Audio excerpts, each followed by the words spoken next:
चैत्राची सोनेरी पहाट, नव्या स्वप्नाची नवी लाट, नवा आरंभ, नवा विश्वास, नव्या वर्षाची हीच तर खरी सुरुवात. चैत्र शुक्ल प्रतिपदा म्हणजेच गुढीपाडवा हा मराठी हिंदूंचा नवीन वर्षारंभ, वसंत ऋतूचे स्वागत करणारा सण. या दिवशी ब्रह्मदेवाने सृष्टीची निर्मिती केली आणि सत्ययुगाची सुरुवात झाली. या दिवशीच प्रभू रामचंद्र रावणाचा पराभव करून अयोध्येला परत आले. या दिवशी गुढी उभारली जाते. राजा शालिवाहनाने शकांवर मिळवलेल्या विजयाचे स्मरण म्हणून ही गुढी उभारली जाते. गुढीला विजय पताका मानतात. गुढी ही विजयाचे, समृद्धीचे, यशाचे प्रतीक आहे. गुढीपाडवा हा 3.5 मुहूर्तांपैकी एक असल्याने हा अत्यंत शुभ दिवस मानला जातो.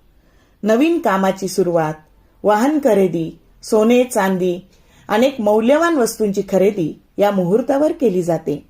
या दिवसाला आरोग्यदायी दिवस सुद्धा म्हणलं जातं, कारण या दिवशी कडुलिंबाची पाने आणि गूळ यांचा नैवेद्य गुढीला दाखवला जातो आणि नंतर तो सेवन केला जातो. त्याच्या मागे शास्त्रीय कारण आहे. कारण त्याने रक्तातील रक्ताभिसरण सुधारते, शरीर शुद्ध होते आणि आरोग्य चांगले राहते आणि म्हणूनच कडुलिंबाच्या आणि गुळाचे सेवन या दिवशी केले जाते.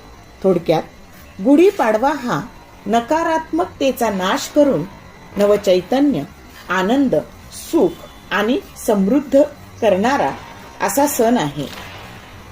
दुःख सारे विसरून जाऊ, सुख देवाच्या चरणी वाहू. दुःख सारे विसरून जाऊ, सुख देवाच्या चरणी वाहू.